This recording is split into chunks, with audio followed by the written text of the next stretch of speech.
اللہم صلی علی سیدنا محمد وعلی آل سیدنا محمد وبارک وسلم۔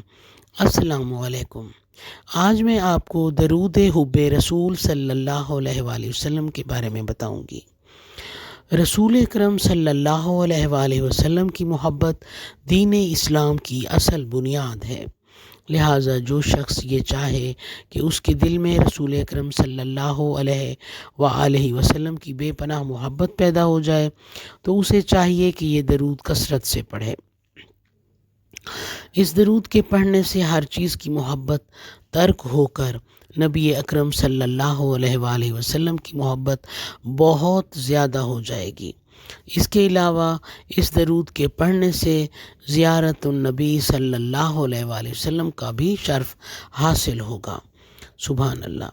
حضرت ابن مسعود رضی اللہ تعالیٰ عنہ سے حدیث ہے کہ رسول اللہ صلی اللہ علیہ وآلہ وسلم نے ارشاد فرمایا کہ قیامت کے دن لوگوں میں سے سب سے زیادہ مجھ سے قریب درود پڑھنے والا ہوگا۔ اس سے زیادہ کیا نعمت کہ اس پر حضور صلی اللہ علیہ وآلہ وسلم کا سایہ ہوگا اور حضور صلی اللہ علیہ وآلہ وسلم کا ساتھ ہوگا، پھر کس چیز کا ڈر ہوگا؟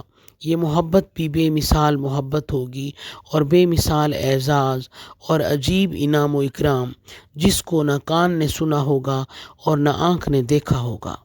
سبحان اللہ۔ درود حب رسول صلی اللہ علیہ وآلہ وسلم یہ ہے: اللہم صلی علی سیدنا و حبیبنا و محبوبنا و مولانا محمد وبارک وسلم۔ جزاک اللہ۔ جس کسی کو میرا یہ دعوت درود پاک دینا اچھا لگتا ہو تو وہ لائک کرے، چینل کو اور سبسکرائب کرے۔ جزاک اللہ۔